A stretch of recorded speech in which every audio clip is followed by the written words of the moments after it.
Hello बच्चों, आज की वीडियो में बात करने वाले हैं चैप्टर नंबर सेकंड के बारे में। ठीक है, जो आपका क्लास 10 का चैप्टर नंबर सेकंड है, इसमें देखिए हमें बेसिकली बताया गया फेडरलिज्म के बारे में। ठीक है, ये जो हमारा चैप्टर है बेसिकली हमारे पहले वाले चैप्टर से रिलेटेड है। ठीक है, को रिलेटेड है। तो इस चैप्टर में बेसिकली देखेंगे कि जो हमारा पावर शेयरिंग है वह कैसे होता है और फेडरलिज्म क्या होता है। ठीक है, और इसमें देखेंगे कि इसके क्या की फीचर है और इंडिया में जो हमारा फेडरलिज्म सिस्टम है कैसे रन करता है और कौन कौन से इसके डिफरेंट आर्गन है, कौन कौन से इसके डिफरेंट पार्ट हैं और कैसे यह प्रोसेस वाइज मैनिपुलेट होता है। ठीक है, और इसमें देखेंगे कि हमारा जो निचले स्तर पर हमारा जो सिस्टम जैसे ग्राम पंचायत हुआ और इससे रिलेटेड जितने भी हमारे डॉक्यूमेंट हैं और जितने तरीके के इलेक्शन होते हैं उसके बारे में हम लोग भी जानेंगे। ठीक है, तो कुल मिला जुलाकर हम लोग 11 पॉइंट कवर करने वाले हैं।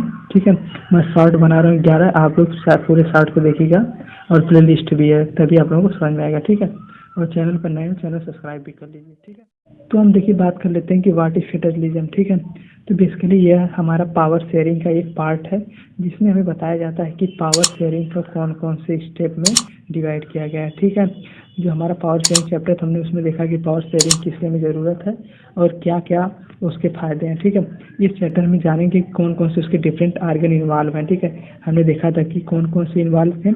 हाँ, लेजिस्लेचर इन्वॉल्व था, जुडिशरी इन्वॉल्व था और एग्जीक्यूटिव इन्वॉल्व था ना, तो उसी बारे में पूरा तरीके से बताया गया है। ठीक है, और इसमें यही बताया जाता है कि जो हमारा पावर शेयरिंग है वह कैसे एक मान लीजिए हमारा सेंट्रल गवर्नमेंट है उसकी पावर को कई कई पार्ट में डिस्ट्रीब्यूट करते हैं। ठीक है, वही एक form of system of government है जहाँ पर सेंट्रल गवर्नमेंट की पावर को हम डिफरेंट डिफरेंट आर्गन में डिस्ट्रीब्यूट कर देते हैं, जैसे स्टेट लेवल में, सेंट्रल लेवल में, सॉरी स्टेट लेवल में, डिस्ट्रिक्ट लेवल में और ग्राम पंचायत टाइप में डिस्ट्रीब्यूट कर देते हैं। ठीक है, तो यही आपका बेसिकली फेडरलिज्म है। ठीक है, तो हम बात अब कर लेते हैं कि what make India federalism country. ठीक है, तो देखिए फेडरल कंट्री हमें बेसिकली इसलिए बनता है क्योंकि देखिए पहला 3 मेन लिस्ट हमें जारी की गई जिसमें बताया जाता है कि क्यों इंडिया एक फेडरल कंट्री है। ठीक है, पहला रीजन यूनियन लिस्ट, यानी यूनियन लिस्ट मतलब कि हमारी जो गवर्नमेंट है, रनिंग गवर्नमेंट हो, उसकी सारी पावर को स्टेट और सेंट्रल लेवल में डिवाइड किया जाता है। ठीक है, और दोनों को सेंट्रल लेवल की क्या पावर होती है कि कोई भी लॉ बना सकती है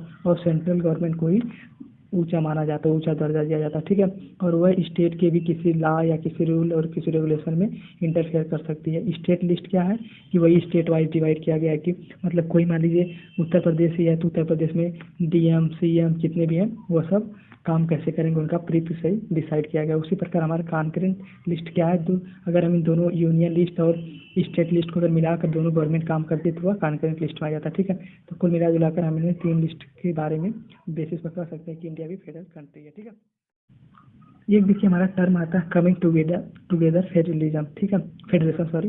तो ये देखिए इसका मतलब बेसिकली ये होता है कि देखिए हमने देखा कि इंडिया में जो सेंट्रल गवर्नमेंट है उसके पास ज़्यादा पावर होती है, लेकिन जो हमारा यूएस का सिस्टम है वहाँ पर चाहे स्टेट गवर्नमेंट और जितनी भी स्टेट गवर्नमेंट और सेंट्रल गवर्नमेंट को जब इक्वल पावर दी जाती है तो कमिंग टुगेदर फेडरेशन होता है। ठीक है, इसका मतलब कि जब भी हमारी कोई स्टेट गवर्नमेंट को अगर सेंट्रल गवर्नमेंट के इक्वल पावर दी जाए तो क्या हो जाता है, कमिंग टुगेदर फेडरेशन हो जाता है। ठीक है, और लेकिन अगर सेंट्रल गवर्नमेंट की जैसा कि इंडिया में सेंट्रल गवर्नमेंट के पास ज़्यादा पावर है, अगर सेंट्रल गवर्नमेंट के पास ज़्यादा पावर रहेगी तो वह कौन सा आ जाएगा, हाँ होल्डिंग टुगेदर वाला केस बन जाएगा। ठीक है, देखिए मैं एक बार समराइज कर देता हूँ।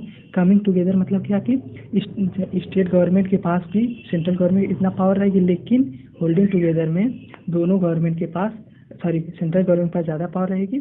ठीक है, स्टेट गवर्नमेंट के पास पावर कम रहेगी। ठीक है, देखिए अब हम बात कर लेते हैं कि हाउ इज फेडरलिज्म प्रैक्टिस। ठीक है, मतलब कैसे रन होता है।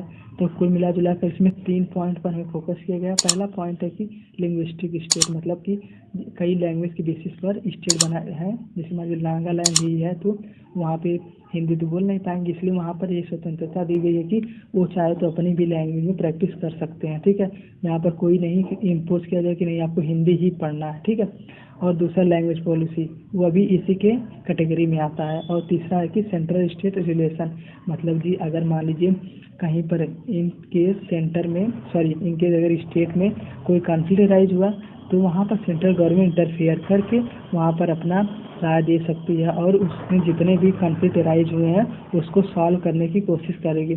और इसी का एक सब पार्ट होता है कोलिशन गवर्नमेंट। कोलिशन गवर्नमेंट क्या होता है कि जब दो गवर्नमेंट नहीं बन पाती है तो दो पार्टीज आपस में सहमति से गवर्नमेंट बनाते तो वही क्या जाता है, कोलिशन गवर्नमेंट। ठीक है, देखिए अब हम बात कर लेते हैं कि रूरल गवर्नमेंट के बारे में। तो देखिए जो आपका रूरल गवर्नमेंट बेसिकली है, इसमें बताया गया है कि जो हमारा जो मान लीजिए कि हमने देखा कि सेंट्रल गवर्नमेंट की पावर किस में डिस्ट्रीब्यूट, स्टेट में, ठीक है। स्टेट की जब पावर हमारी डिस्ट्रिक्ट वाइज डिस्ट्रीब्यूट होते हैं तो वही आपका पंचायत राज आता है, ठीक है।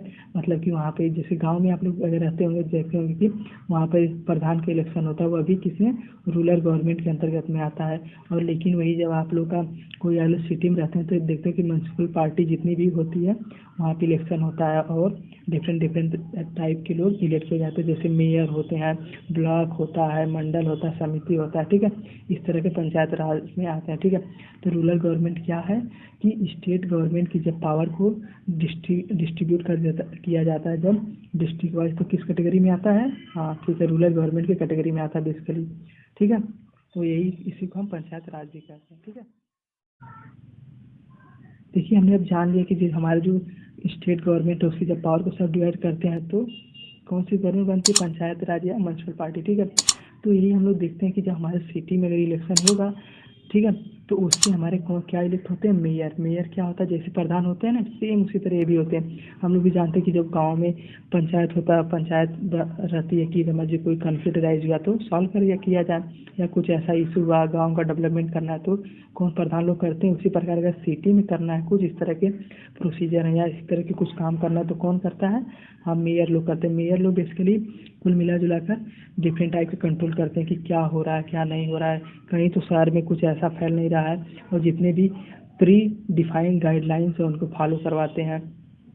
और ये भी देखते हैं कि शहर में क्या कमी है, कहीं पर तो नाला ओला से रिलेटेड जितने भी हैं उन सबको भी फिक्स करते हैं, ठीक है। तो बच्चों अब तक तो हमने जान लिया कि फेडरलिज्म क्या है। इस चैप्टर में बेसिकली हमें क्या बताया कि पावर शेयरिंग क्या है और किस किस तरह से हमने पहले सेंट्रल गवर्नमेंट की पावर को डिवाइड किया, स्टेट गवर्नमेंट, फिर स्टेट गवर्नमेंट को डिवाइड किया, डिस्ट्रिक्ट गवर्नमेंट, फिर डिस्ट्रिक्ट गवर्नमेंट की पावर को किसमें डिवाइड किया, आप पंचायत या म्यूनिसिपल पार्टीज में, ठीक है। तो अब हम जान लेते हैं कि इस चैप्टर से बेसिकली हमने क्वेश्चन किस तरह का पूछा जाता है। तो इस चैप्टर से हम बेसिकली दो टाइप के क्वेश्चन पूछेंगे। पहला तो आपका स्टेट फॉरवर्ड पूछा जाएगा कि क्या है, मेयर कैसे इलेक्ट होते हैं, और फेडरलिज्म क्या है, कौन करेंगे इसकी लिस्ट उस्ट के बारे में पूछ लेगा, कमिंग टुगेदर क्या है, होल्डिंग टुगेदर क्या है, ठीक है। और ये भी पूछा जाएगा कि कैसे तुम्हारा पंचायत राज रन करता है। दूसरा आपको मोरल बेस पूछेगा कि कैसे आप लोग को अपने सुविधा अनुसार देना रहेगा। मान लीजिए पूछ लेगा कि आप इलेक्शन में खड़े होंगे तो आप लोग को क्या क्या करना पड़ेगा, आप लोग गांव को सुधारने में क्या क्या करेंगे, ठीक है। मतलब एक तरीके का स्ट्रेट फॉरवर्ड क्वेश्चन पूछेगा। दूसरा हाँ थोड़ा सा आपको मोरल या बनावटी पे देखो हम बात अब कर लेते हैं कंक्लूजन के बारे में, ठीक है। तो कंक्लूजन बेसिकली हम बताएंगे फेडरलिज्म क्या है, यह कैसे पावर शेयरिंग का पार्ट है और किस तरह की कंट्री रन करती है, जैसे यूएस कैसे रन करता है, इंडिया कैसे रन करती है। और ये भी दिखाया गया है कैसे हमारे डिफरेंट तरीके का प्रैक्टिस किया जाता है लिंग्विस्टिक स्टेट में, कैसे हमारी स्टेट गवर्नमेंट अपना पावर जो डिस्ट्रीब्यूट करती है panchayat village wise, district wise, block wise, mandal wise और म्यूनसिपल वाइज, ठीक है। और ये भी बताया गया कि आपको जो मान लीजिए जो लोग बच्चे सिटी में रहते हैं तो वहाँ पे कैसे उन लोग का इलेक्शन होता है उसके बारे में उसकी एक झलक दी गई है, ठीक है। और ये भी बताया गया कि जितने भी हमारे राज है, पंचायत राज हो रूरल राज हो, तो सेंट्रल गवर्नमेंट कैसे उसमें इंटरफेयर करती है। और बेसिकली ये भी देखा कि किस तरह के इसमें क्वेश्चन पूछे जाते हैं।